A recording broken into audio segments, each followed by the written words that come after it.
You've all voted Labour in the past, haven't you? Yes. Yes. Alison, when was the last time you voted Labour? Well, I was living down in Lewisham and voted for Jim Dowd. So that would be about 8-10 years ago. Yes, so probably the 2010 general election, maybe. That's it. Yeah. Yep, somewhere around there. Yeah. Yes. And Jackie, when was the last time you voted Labour? Time before last. So 2017? For Ian Wright. For Ian Wright, yeah. And David, when was the last time you voted Labour? Well, just 2017 would have been Mike Hill, but I don't know who the other one was. I actually voted for the first time Labour in 2019, actually, for Mike Hill. Alison, when you left the Labour Party in 2010, where did you go? I was not overly keen on Jeremy Corbyn being leader of the Labour Party. I am Jewish, and I feel that he didn't handle certain situations very well. Up here in this part of the world, I feel it's a two-party situation. You vote Labour or you vote Conservative, to be honest.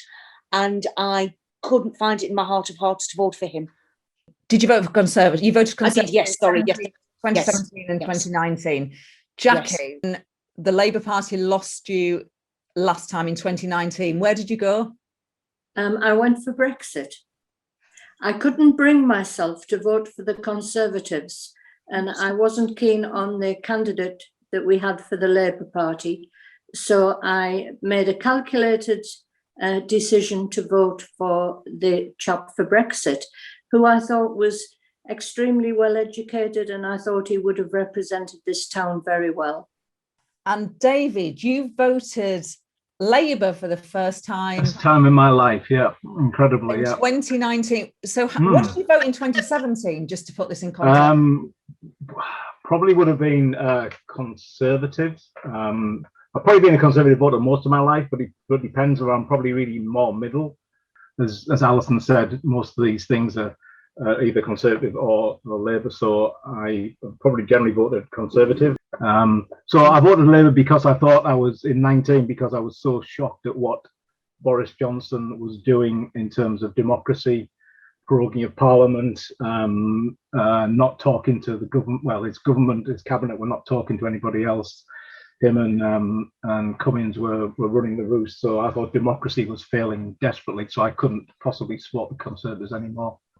Let me ask each of you. I'll start with you, Jackie. Are there any politicians you trust? Possibly no at the moment.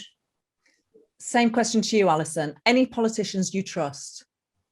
I don't really trust many politicians. I don't. Any national ones? Any national ones? That's said it all. Come back to me in about a fortnight. David, same question to you. I used to enjoy watching the programme This Week with Andrew Neil on BBC. And I always enjoy listening to Michael Portillo, but I thought a lot of the Labour Party guests, the likes of Lisa Nandy and Lisa Kendall, I thought were very trustworthy and seemed to be good people and honest people. Alan Johnson, obviously, as well. I don't think he's a member of Parliament anymore. And even like Jess Phillips. So I think unfortunately the Labour Party have actually got some politicians I would trust, and they're doing some really sterling work. But I think they're being led very badly. They were under Corbyn, and I'm not sure Keir Starmer is doing much of a better job. On the Conservative side, I don't really trust any of the politicians, to be honest. I think they're all self-serving egotists, and I'm really quite concerned. The only possible Conservative MP that looks quite good is Rishi Sunak, but that's maybe just due to circumstances and what he's done during COVID. But the rest of them, I couldn't. Tell me what you think about Boris Johnson. I think he's a buffoon. I think he's a clown. I don't trust him. I think I'm not too sure he's. I mean, can be quite eloquent, but I think he's able. I don't think he's got his own mind. He's able to be swayed by other people. I was concerned by the fact he seemed to be under Dominic Cummings' spell, and I just don't. He's been sacked from so many jobs. He's failed in many areas, and I think he's failed very badly this time around. He should have shut us down much earlier last year, and he's now holding us to ransom again. Even though we're vaccinated, we can't come out of lockdown very quickly, and I find the whole thing quite shocking. Alison, same question to you. Boris Johnson. I think he's an incredible incredibly intelligent, articulated gentleman. I think that he became Prime Minister. I'm sure it's one of his life's ambitions. I don't think he perhaps quite realised what he was taking on board. I know nobody could have predicted what's been happening over the last year or so, but I think he's got to grow up. He's got to start being his own person, his own man. Stop believing all of the people at the background. You know, he needs to start being his own person, to start setting his own agenda, and he needs to start listening to all parts of the country and all areas of the country and a cross section of the population. He can only be the joker and the class clown for so long. We need to, come on, let's ramp it all up now. We're out of Europe. We need to be on the global stage. He needs to be fighting for us. Jackie, Boris Johnson. Right. I thought you might ask this. Well, I've thought about it quite a lot, and I think Boris is doing a good job in exceptional circumstances. If there hadn't have been this pandemic, who knows how he would have performed. And I admire him that he's admitted on a couple of occasions that with hindsight, he would have done something differently. We all suffer from that. I think why Boris has possibly succeeded so well, I feel that he hasn't had much opposition.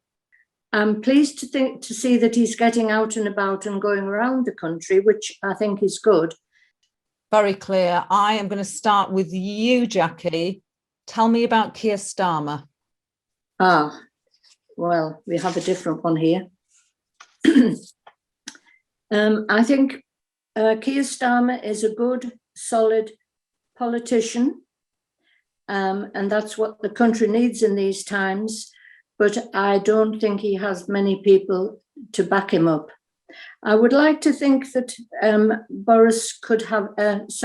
Keir would have a little bit more charisma. I think he's quite a doer person. He doesn't project himself very well. And I think that is going to detract from people accepting his policies. I'm sure he's a very clever man. I know he's a very clever man. But possibly if he would smile a little bit more and Boris would smile a little bit less, we might get somewhere. That's so interesting. David, Keir Starmer. Keir Starmer. Well, I had high hopes for Sir Keir Starmer when he came into took over the Labour Party. I thought some of his speeches during the Brexit debate were very good, and I thought he'd come in and do a very good job. Unfortunately, I think he's failed miserably so far in terms of having an effective opposition to challenge the government. I understand that maybe because of the national emergency, that maybe some of they had to let the government get on and do some of the things, but I think the government could have been held to account a lot more in a lot of situations, especially with contracts for friends and some of the other bits and pieces have gone. So I think he's let himself down. I know it's difficult in this circumstance to put forward an agenda, but I think he could have stood up for the people of Britain a bit more over the last year. I think he looks like an honest politician, and I think he may eventually come to be good, but I think he's just missed out. And I think he's not particularly dynamic in the dispatch box, and it is a shame. I thought he's going to come and do some good and lead some MPs forward, but that's not what's happened. Alison, Keir Starmer. I'm disappointed with him. I agree with David. I had high hopes. I think he, again, if we hadn't had the pandemic, then I think he would have had a lot more of an opportunity to set out his stall, his vision, his Labour Party. But, in the papers over the last couple of days, the article, there's an article in The Guardian, was put out 11:47 this morning, saying that, he's got problems with the unions, and the unions is turning around. One particular, CWU, is saying that he's too timid. And I can understand that. And that is going to put off an awful lot of Labour voters who were thinking, come on, We haven't got Mr. Corbyn anymore. We want a change. We want a man of the people. We want somebody who will understand the Northern Red Wall, the traditional Northern Red Wall vote. And I just, as I say, I'm sure he's a lovely chap, but I don't think he's quite got it. He isn't firm. He hasn't projected himself. It's been Labour in Hartlepool for what, 60 odd years? And they're looking at a defeat. Never in my lifetime did I think I would be reading that. What's going on? He's got to get a grip. Mr. Starmer, Sir Keir Starmer, he's got to get a grip if he wants to keep this area. I want you to describe the Conservatives in one word. It's hard, so whoever comes first, whoever comes up with it first, come back to me and then we'll take it in turns. The Conservative Party in one word. I would say of the time. Of the time, it's 3, but I'm going to give you it. Flipping heck. Self-serving. Self-serving, David says. I'm going to say fortunate. Very good. Brilliant. Wonderful. I'm going to ask you to do the same thing with the Labour Party. I want one word to describe the Labour Party from each of you. Confused. Disjointed. Dead or dying, I should have said, probably. I'll tell you what, Jackie, as coming from a lady, from your voting background, that, Sir Keir needs to be on the phone to you. You need to be, quite frankly, you need to be up there. You need to be his advisor. You need to be telling them something. You do. Telling it like it is. The thing is, if Scotland managed to get independence, then Labour will never, ever govern again. It will be Conservatives only forever. Yes, right. You're right, David. Yes, I agree with you. Which is no way to have a democracy. You can't have a single party running forever. No. I am going to ask you the crucial question now. Who we're going to vote for? Jackie, you have it. Hartlepool is having a by-election in 3 weeks on Thursday. You will be going to the ballot box. Who are you going to vote for? Well, I'll go first. I've looked at some of the candidates who seem to be the graveyard for former MPs up here. Yes. Which is quite disappointing. But I've looked at the Hilton Dawson for the North East Party. He was a previous MP, but at least he's got some experience in social work, children's services, and he reckons we should replace the exorbitant council tax with a fairer property tax. So I would suggest that he's a strong candidate in my book. I think possibly if Scotland get their independence, the North East is really going to need a strong representative or strong representation, because we're going to be the end of the world again. And I have a sneaking fancy that unless we've got somebody strong, we'll be forgotten. You're going for the North East Party, Jackie. It actually breaks my heart, really, when I think about it, because if it wasn't for the Labour Party and the philosophy of the Labour Party over the years, I would not be where I am. Neither would my family. My son wouldn't be a lawyer who, incidentally, was at university with Keir Starmer. We need to be changing somewhat. And I'm very reluctant not to vote for the Labour Party, but I just feel that they haven't got any policies that are new and dynamic. David, who are you going to vote for 3 weeks on Thursday? I don't know, but it won't be Conservative because I don't agree with what Boris has done, and it won't be Labour because I don't know where they're going. So I realise my vote will be effectively in the minority in their thought. So I don't know who I'll vote for yet. So it depends on which candidate comes round and has a chat to me about it, or but I'm looking at the polls. You're looking at 1 or 2% of each of the smaller parties, and that's not really going to help. It's not going to help, I realise. But so at the moment, I don't know. I need to do some more research. Alison. Difficult. Very, very difficult.